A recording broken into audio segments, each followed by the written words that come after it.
Welcome to Connecting a Better World, where we spend time meeting some of the most incredible human beings who make this world a better place.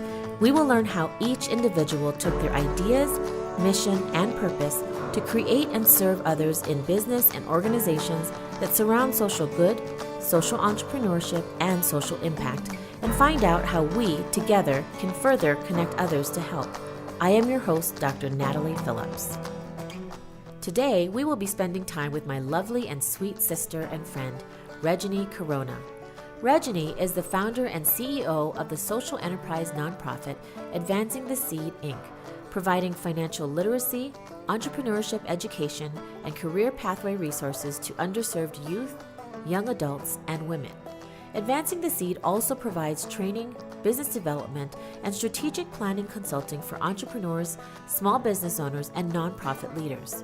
Regeanie is also the founder and CEO of Advanced Business Strategies, a consulting firm that specializes in assisting public and private sector leaders to develop strategies that identify clear and measurable outcomes for community development and public health-related projects. We are here today with Regeanie Corona. She is a businesswoman, runs a nonprofit, and is one of my dearest friends. We met at an event that we were together in a room with 100 amazing women and leaders, and we sat next to each other. And I just remember looking at her thinking, oh my gosh, this woman is going to not only change my life, but push me forward in many ways. And I remember sitting next to you and you're looking at me thinking, okay, I'm not very good at staying connected. And I said, oh girl, it's okay because I'm going to keep you connected. It doesn't really matter. I think it's been about 2, maybe 3 years since then. Mm-hmm. My life has totally changed thanks to you. So I'm so excited to introduce you. And I want you to talk a little bit more about your story, where you were in life, and how you got to creating your nonprofit. Okay. First of all, thank you for having me on your podcast. I'm super excited that you have a podcast, and I just want to lift you up and support you in that. And you will do amazing because you're an amazing connector, and so many people just connect really well with you. And my life has changed since we have been friends and colleagues, and we don't talk to one another like every week, but oh my gosh, there are so many things that we've been able to do together, and it's just been amazing. So thank you. Oh, you're welcome. So just really quickly, I come from a 25-year information technology background. I really came up through the ranks. I truly learned on the job, and I went through almost every IT job that you can think of. I was a network administrator, I was a database administrator, I was a programmer, I was a designer, an architect. And in the last 7 years of my career, I was responsible for cybersecurity. And I absolutely loved my job. I had a team of people who worked for me, and we handled the operational end of cybersecurity and risk compliance in the data centers for Los Angeles County. And it was really exciting, and I thought rewarding. I had a career. I enjoyed my career. And around 2011, something strange started happening. I was going through my faith walk was increasing, and I was praying and just telling God, I'm a woman of faith, as you know, and I was telling God, I don't know that I've connected to my purpose in life. I don't know that I know why you have me here, and I'd love to be able to know that I'm doing what I'm purposed to do. And boy, when you ask God to reveal something to you, be ready, right? Because you have no idea what's going to happen next. And so what began to happen next for me was a job that I absolutely loved, a career that I absolutely loved, and where I still had upward mobility, I had a lot of responsibility. I made really good money. Started to become a job that I disliked. And I couldn't even put my finger on why I disliked it. Wow. I was just waking up every Monday morning and starting the week out miserable. I would spend the weekends trying to recharge myself, rejuvenate myself, feel good about the upcoming week. And then I think that I had a handle on it. And then Monday morning would come and it'd be like, oh, I'm miserable. I don't want to do this. Why am I so miserable? I started spending more time in prayer, and I literally heard God say, it's time to go, and I have something else planned for your life, and that will be your purpose. And, I was like, I thought for sure I misheard God. You can't be asking me and you to had leave my job. no idea what it was. No, I had no idea. That was part of the conversation. God said, it's time to leave, but I'm not going to tell you where you're going next. And you will have to have faith. And I remember writing down one day, read the story of Abraham. And like I asked Abraham to leave everything that he knew, and I didn't tell him where he was going. I'm doing that in your life. Will you trust me? And I thought, oh, you've got to be kidding me. How am I going to take care of myself? At the time, I was a single mom, and I had no idea how I was going to take care of myself and my children. So needless to say, I heard God, but I didn't listen. Wow. And I mean, that's a leap of faith, too. It is. It's a huge leap of faith. And, I look back now and I say that was definitely part of my faith journey at that time. And I always thought that I really had this huge amount of faith, and I tended to be the person who would believe. If I felt that God spoke something, it didn't matter how long it would take. It didn't matter what my circumstances looked like. I always just had faith and believed and walked in that promise. But this was a time where I was really challenged in that area. And I just kept questioning all the logical things. Like, I have no idea how I'm going to pay for things. Simple things, like how do I pay for the rent? What am I going to do? So there were all of these things that were going through my head. And literally, I spent 18 months going back and forth. Well, really, it was a little less than 18 months. It was probably about 14 months where at that point, I finally came to the decision, okay, this is what you're asking me to do, so I'm just going to walk in faith and I'm going to do it. So 14 months you still stayed in the same job? Like you didn't leave yet? No. And every week it seemed as though it got worse and worse. Oh my gosh. And I was literally miserable, Natalie. I'd never been miserable in my job, in any job. And so I finally made the decision, and then I gave advance notice that I was going to be leaving. And so it was 18 months after where I actually left. So in 2013, May of 2013, I ended my IT career and left and had no idea what I was going to do next. Oh my gosh. So I spent the first 30 days at home, literally being Susie Homemaker and just kind of trying to do everything to fill my time. I donated my time to the school. I became, at the time, my son was in the second grade, and I became class mom. Wow. I would spend all my time on the school campus. Both of my kids were in elementary school at that time. And so I didn't know what to do with myself. But after about 30 days, I had had enough of that. And I still wasn't hearing from God what to do. And so I started going out and volunteering my time and helping nonprofits. And I had never volunteered for a nonprofit. And the first nonprofit that I volunteered for, they worked with women coming out of substance abuse addiction and transitioning into, kind of a normal life. And so I just volunteered to help in any way that I could. And initially, I didn't really disclose what my background was.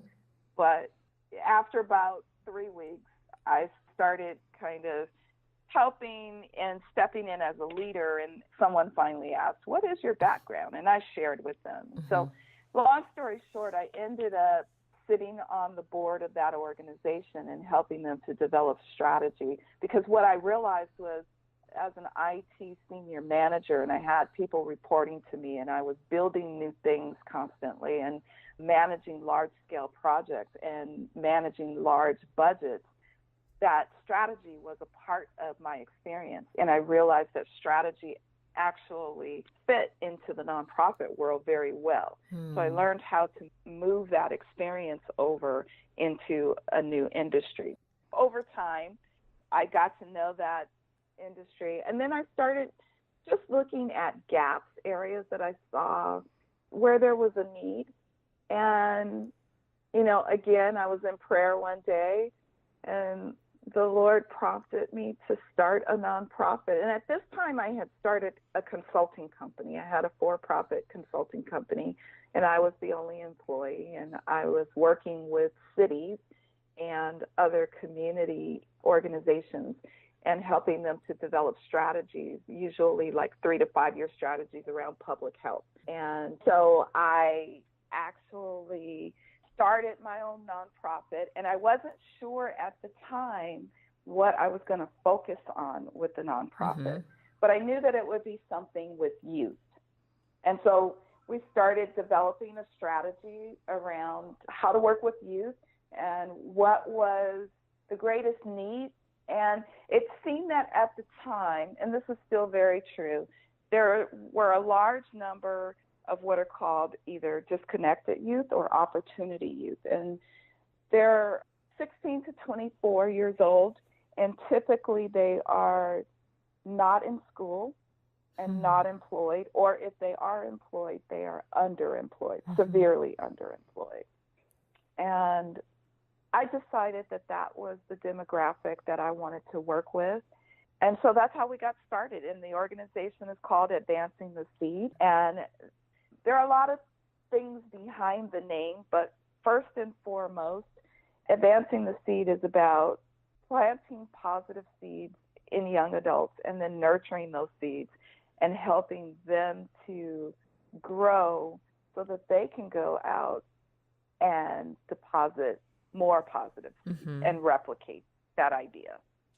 I love that. And most of what you do with the youth, is it created around leadership, entrepreneurship, business skills? What types of things do you do with the youth and the young adults? So it's actually all of those things. When we started out, we really focused primarily on entrepreneurship and financial education, because our mission is to develop strong leaders for business and community engagement so that they can create financial stability for themselves, their families, and their communities. So it was all about teaching young people how to step up as leaders and start owning their lives and where things were going in their lives, and teaching them the skill sets and the tools to become thriving and self-sufficient.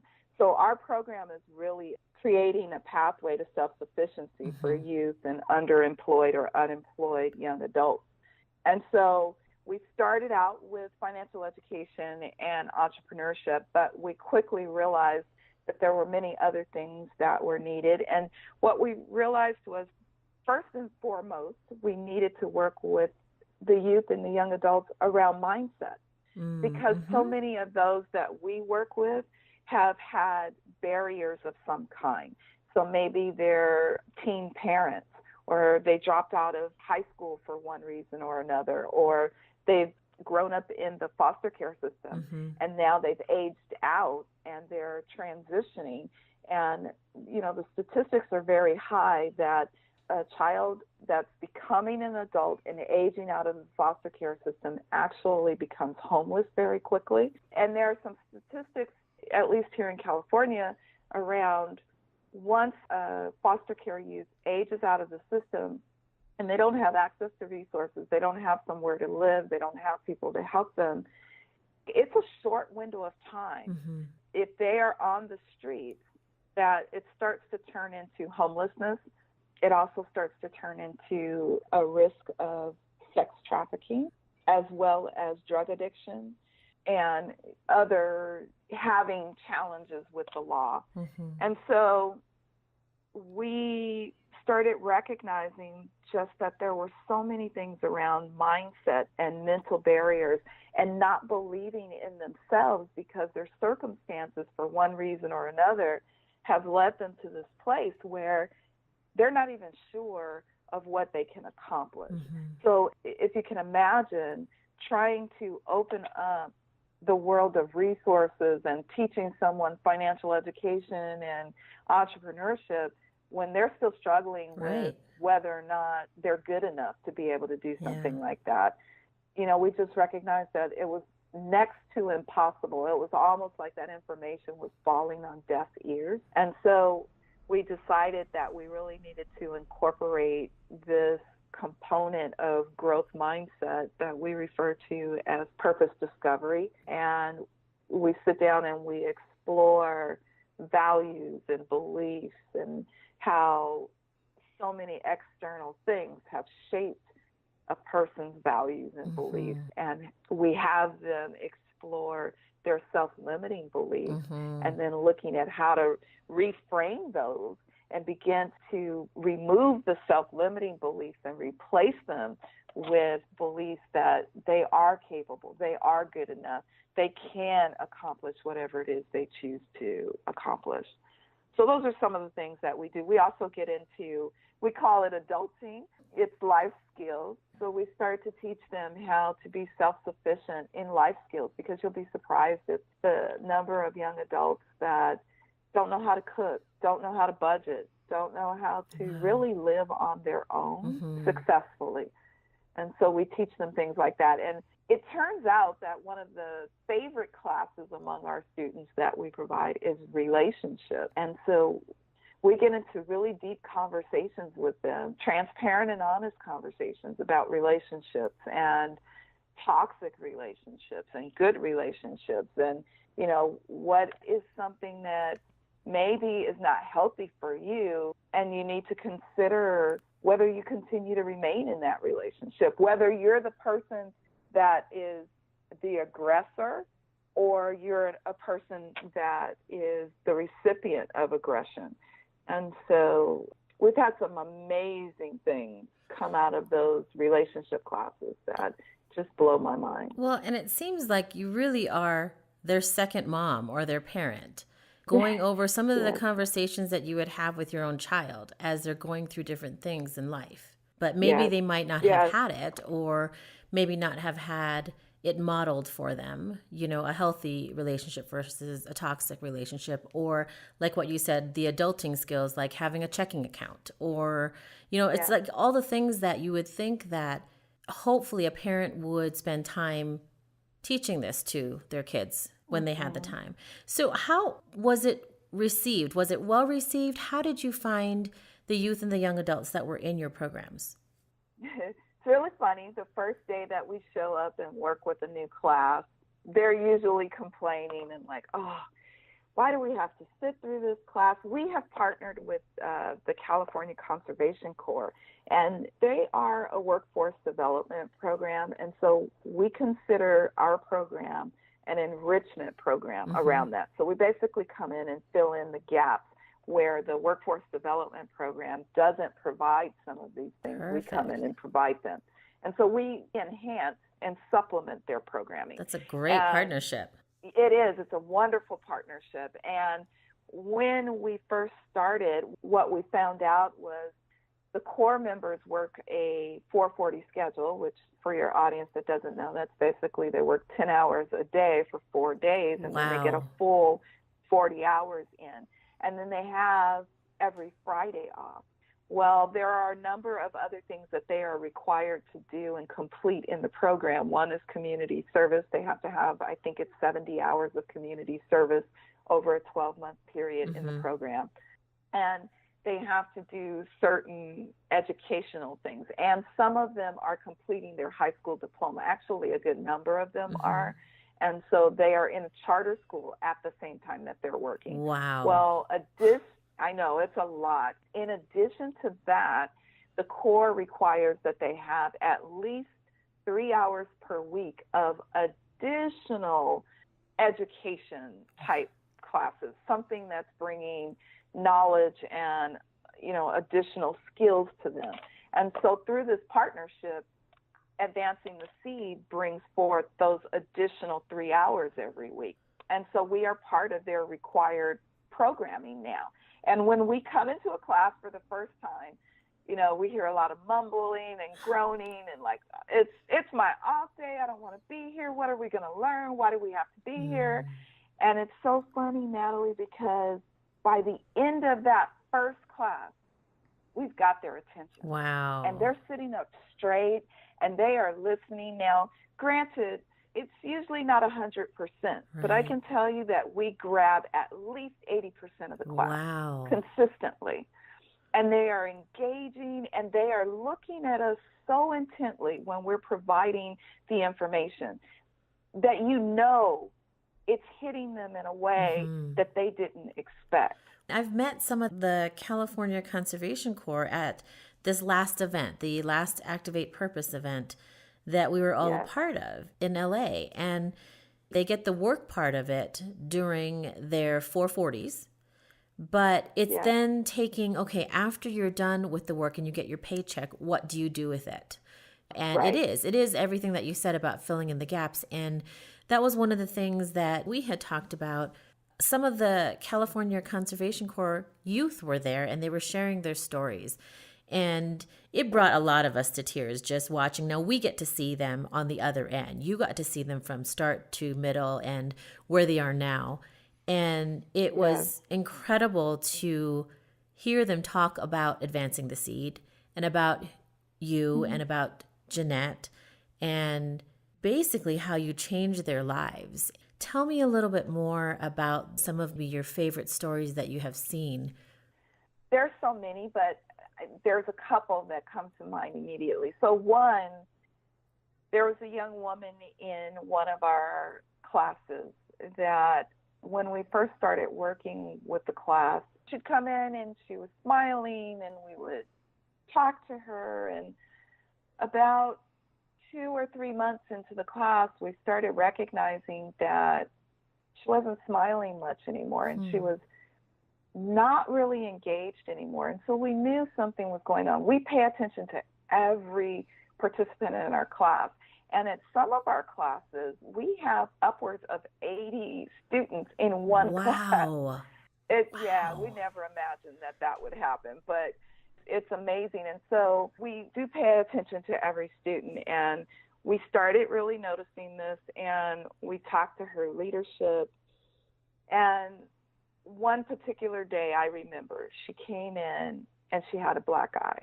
And it broke my heart, Natalie, because I immediately started putting 2 and 2 together. Now, I was making some assumptions, but I can also say that at one point in my life, I went through an abusive relationship. It was more verbally abusive than anything else, but on a few rare occasions, there was some physical abuse, and nothing major that put me in a hospital or that really hurt me. But, I feel like any time someone hits another person or slaps another person or even pushes someone around, that is a form of physical abuse. And so I experienced a little bit of that. I started putting 2 and 2 together and recognizing the signs, and I talked to Jeanette, and she felt the same thing. And we were approaching our relationship class, and we were so excited that, we're going to talk about relationships. I knew I was going to open up and talk about my first marriage and, the challenges there and the abuse that was there. And the hope was that this was going to open this young woman's eyes and at least get her to start acknowledging or recognizing what she was going through. And so I remember we showed up and she wasn't there that day. However, we had to delay starting the relationship class for another reason. And so the very next week, we started the relationship class, and she was there. And you could tell she was very engaged, and she was really listening. And the class got really involved. That was a day where we had a lot of participants, and they were really involved, and they were asking lots of questions, and they were guiding the discussion at one point. we do that in 2 separate sessions. So it ended up being about 6 hours of focusing on relationships. Well, a couple weeks after that, she came back to work and she shared with her leadership that she had been in an abusive relationship. And because of our class, she had made the decision that she was no longer going to stay in that relationship. And she called the police on her abuser and literally changed her life. She moved. I have seen her a number of times because she's still in one of our cohorts, and she's smiling again, and she's engaged, and that is transformation because you know that you've changed the trajectory of a person's life. That's one that's near and dear to me that I remember. We have another young man who was at the event and actually gave a testimonial on stage, but he is now a supervisor for the Corps. So he has been hired on permanently with the Corps as a supervisor. And just yesterday, we started a brand new class, and he's a supervisor at that new site for the new class that we started. And he shared with us that now as a supervisor, he's finding himself talking to his crew members, and he's sharing a number of the things that we taught him. So what we poured into him, he's now using as a leader, working with his crew. And when we were with the new class yesterday, I said something, and there were a good number of them that were a part of his crew, and they started laughing, and they said, "Oh my gosh, he says that to us all the time. Now we know where he got it from." Well, and that's just taking it a step further. I mean, you see the transformation with one story, and now it really is paying it forward. And now he's able to, there's that saying of surrounding yourself with the 5 people that will either rub off on you or lift you up, or surround yourself with great people. Yeah. And it does. I mean, I think that those types of things, you just start speaking like how they do, and things that have been ingrained into you and repeated reminds you of things. You just start saying things like that. So that's amazing. Yeah. Did you ever feel like it was going to get to this point? I mean, I feel like you didn't even know where this was going to go. And all of a sudden, you've got these stories that I'm pretty sure you saved that woman's life or that young girl's life. Yes. It's not like you walk into this saying, I'm going to start a nonprofit and I'm going to change, I'm going to save somebody's life. You know, you don't even know that's why you're doing it. You're doing it because you've got the skills, you have the passion, and you have the purpose of creating something. And wherever it takes you, if somebody's blessed by it or can even pay it forward even a step further, how do you feel about where it's going? And you probably don't even have an end in sight because it's going to continue to grow and kind of take off on its own as well. Yeah, I never would have imagined, Natalie, that this is what was going to happen through our nonprofit and through the work. And our program is, well, we have a couple of programs, but this one that I'm talking about is called Pathways to Prosperity. And prosperity doesn't just mean tangible riches. It means prosperous and abundance in life, in your mindset, in who you are, in how you exist in the world, how you exist in life. And I never would have imagined that I would have been pouring into young people who are not my children, but you mentioned it earlier. They really are like our adult children, and we tell them that all the time. And the beauty of that is many of them come up to us and tell us, you're like either the mom that I never had or the mom that I really wanted to have, or like a second mom, or, you know, the two of you are like 2 additional moms in my life. And that, I can't put a price tag to that. I can't put a value to that. Even another example, just last night, I mentioned we started a new cohort of students, and there were about 26 of them in the class. And we were there for 2 hours, and the number of them came up to us after class and said, "Thank you so much. Thank you for taking time. I was really moved by everything that you shared today. I'm super excited." And all of that was great. But here's the thing. I'm starting to live for this, Natalie. There was one young woman who stayed behind, and she said, "I just wanted to tell you both thank you so much. What you did today means so much. And then she started to cry, Natalie. Oh. And she said, people don't come and love on you like this when they're total strangers. But you guys walked in the room, and in the first 30 minutes, you told us that you love us and you believe in us. And like, it was genuine. And we know it's genuine. Yep. And she said, I look forward to coming here. I've worked hard all day, but it's okay. I look forward to sitting in this class and learning and looking forward to changing my life. Natalie, I never could have imagined. You know, I can sit and look at, okay, here are the outcomes that we want to achieve. Here are the statistics that we want to be able to positively impact. Yeah, you know, exactly.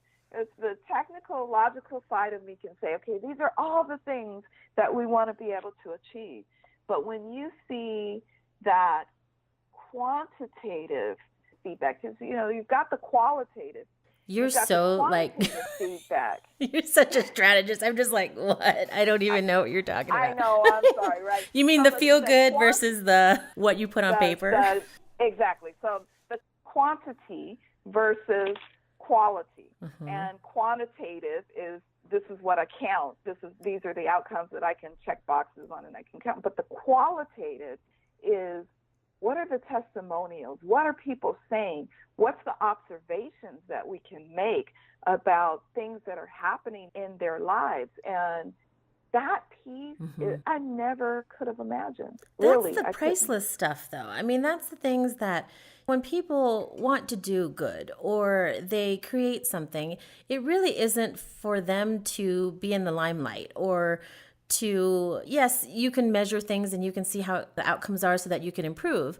But most of the people that live in this space, they're doing it because they love doing it. And whatever comes out of it, I mean, that's the stuff that I totally hear you about what you live for, because it's stuff that, it's the comments that are unexpected, and it is almost like a mini testimonial when somebody comes up like that to you and says, this is what you've done for me.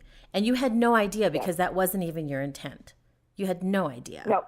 And you're working with youth, but you know, let's talk about the adults that you've touched, right? I mean, you know, you and I, we've had this friendship for a few years now. And I just remember we've talked about all kinds of projects to do together and different things, and Activate Purpose, what you and Jeanette created, that came about and we jumped on and helped you guys and brought it to Denver. But even then, I've watched the adults that you've touched, because you do walk into a room and say, hey, beautiful. You explain why you say beautiful and how much you believe in people. And having a conversation with you is, we can sit and chat and have a conversation like girlfriends. But when it comes down to business, you make me have to think about a strategy of why I'm going to do it. So this is Regeanie. Okay, Natalie, we would love to have you talk at our summit, but you need to come up with a method that can be reproducible with social media. So that way it was a strategy and it made me work and think, which I absolutely love. So you are helping even adults. Let's talk about what you do with helping people create nonprofits. You've helped our friends, Mary and Laura, with Discover Pathways create a nonprofit. You've helped my husband and I create his idea, Dogs, into a nonprofit. So it's not just the youth that you're impacting, but the adults now that also have to learn about adulting, I'd have to say, because I do feel like, hey, I'm kind of adulting myself. Every step that I take into the unknown of, I have no idea how to do this, but I'm going to ask somebody that does know how to do this. So talk about what you do for nonprofits or for ideas that you can help turn into nonprofits. Once I started working with nonprofits and I started understanding kind of how they operate, and especially grassroots startup nonprofits, then I started to spend a lot of time around understanding how to create a nonprofit. And so I love being my own first guinea pig. And so Advancing the Seed was the very first nonprofit that I had the opportunity to actually start from beginning to end in the process of creating it. And I knew that it was an ordained divine thing, because I literally got feedback in one day that our nonprofit was approved. I applied. At the time, because of it was small and it was a startup, I filed what's called the 1023-EZ. And I believe it or not, Natalie, I did it on a Sunday. So I even did it on the weekend. On that very next business day, on the Monday, by the end of the business day, it had been approved. What? And when I tell people, yes, when I tell people that story, they have a hard time believing it, but it's the absolute truth. I can show you the dates. It's literally one day between when I applied and when it was approved. Wow. I could not believe that. And so I started spending time putting together a blueprint, which was literally just a checklist. What's the process of doing this? And I started going through and looking on the internet and realizing that a lot of people were looking up information on how to start nonprofits. Mm-hmm. And typically people will go to attorneys to have that service done, and they're spending thousands mm-hmm. of dollars. And I do definitely recommend that either you talk to an attorney or you talk to someone who's well versed in the nonprofit industry, so that if you're looking to start a nonprofit, you weigh out the pros and cons and you understand what you're getting involved in. But the process of starting it is really not that complex. It's like anything else. You don't know what you don't know, mm-hmm. but once you know it, you realize, oh, it's not really that bad. And so there are two different kinds of nonprofits that you can set up. You can set up what's called the EZ format, and that's generally if you don't anticipate having revenue of $50,000 or mm-hmm. more in the first couple of years, then you start that one. If you do anticipate that your revenue is going to be significantly higher, then you go through the long process. Mm-hmm. And the long process is literally just like creating a business plan. And it takes longer for it to get approved generally. So there's more work and there's more cost associated with it. But both are the same thing in the end. So the process to get there may be different, mm-hmm. but the nonprofit itself is, as far as the IRS is concerned, it's the same thing. So what we do as an organization is, as we are encouraging people to start businesses and to create jobs, we find out if they have an interest in starting a social venture or a social business. And so then we begin to talk to them about, okay, are you interested in starting a nonprofit, or are you interested in starting a social enterprise? And if it's a social enterprise, then do you want it to be a nonprofit or a for-profit? Right. So we go through a lot of that assessment. But long story short, we're able to help people start nonprofits, and we're able to help them do it pretty quickly. And so our track record has been that we have gotten nonprofits started in 30 days or less.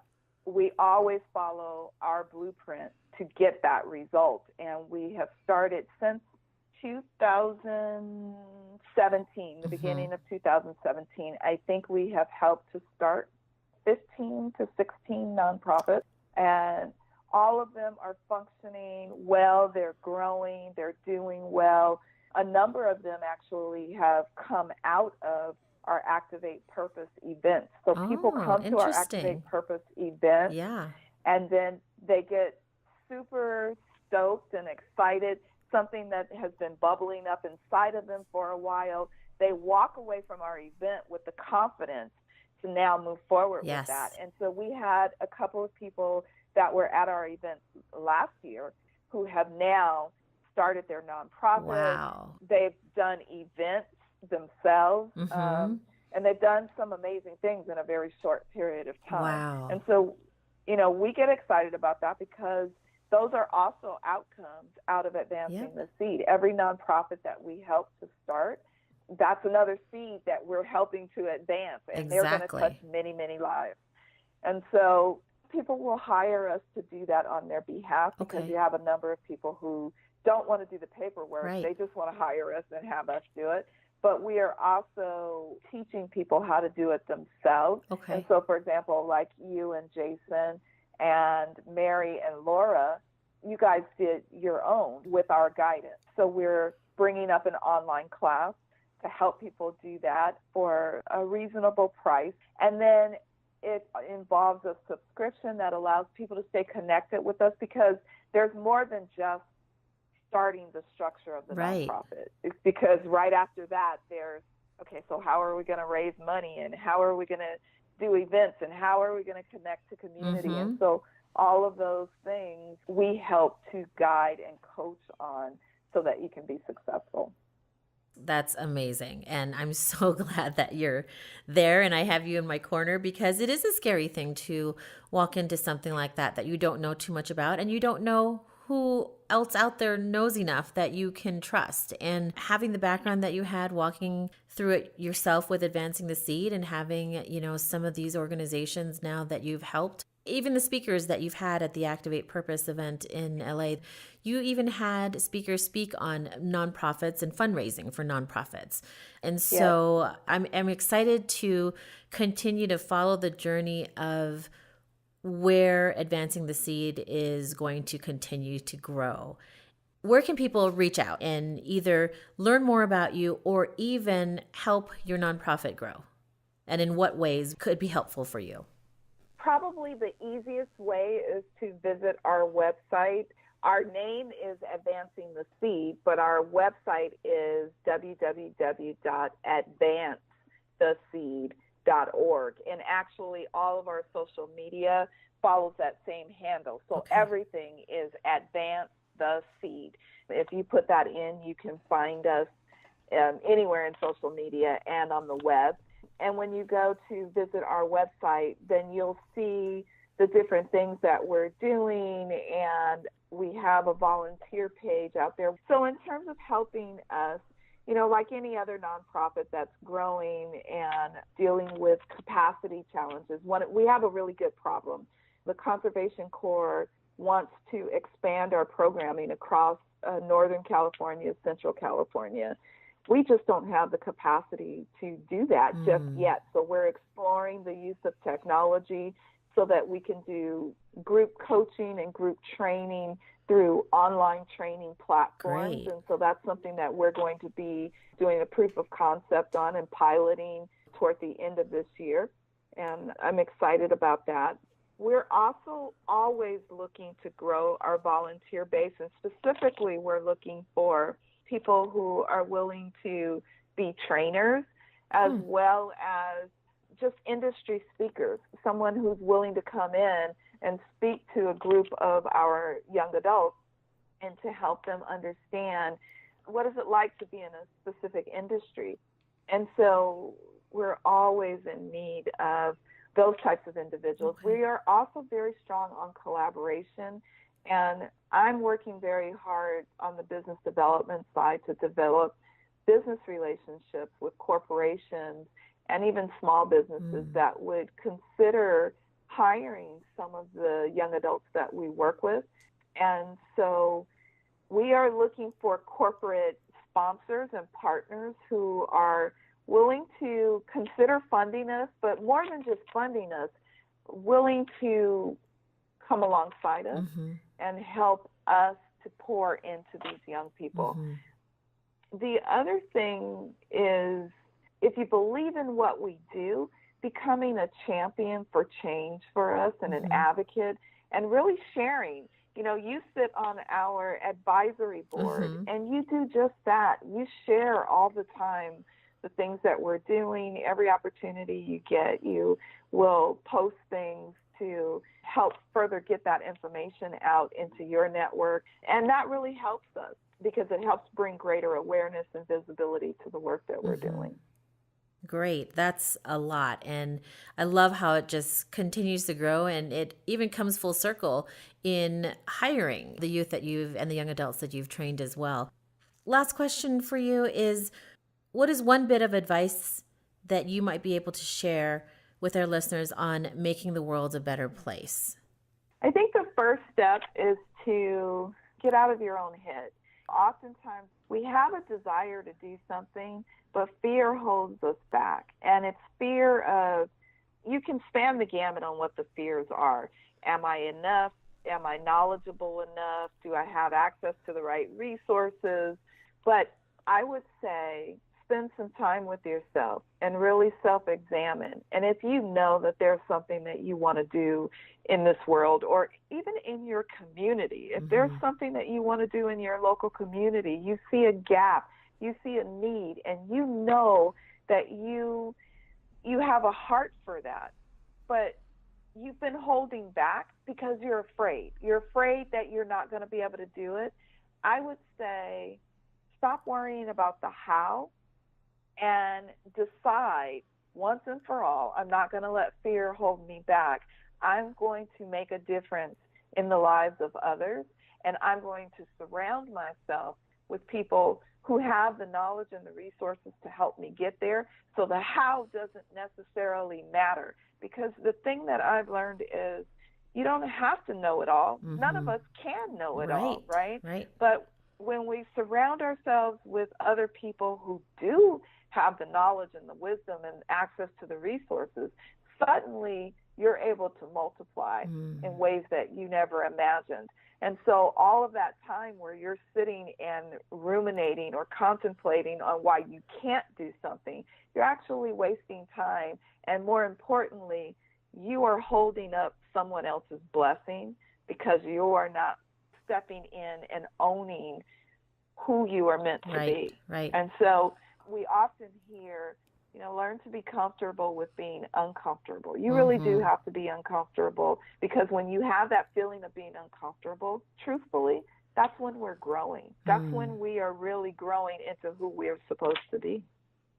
Oh, such wise words. Oh my gosh. And I totally agree. I mean, I remember having a conversation with you about fear, and it was one of our first conversations when we got together in LA. And I remember us talking about fear specifically, and you were the one that told me to just go through it. Like, don't pause, don't go around, like, just go through it. Yeah. And I was also told, and it goes to your point about you're holding somebody back from your blessing, or what pushes me forward is exactly what you said. I have no idea what anything is going to become, but I keep going forward because my thought is that if I can just reach one person, or if there's somebody that's like waiting for me to arrive and I don't arrive, they're never going to be able to step into what they're supposed to be doing. And so that continues to push me forward to do whatever it is that I decide to do. And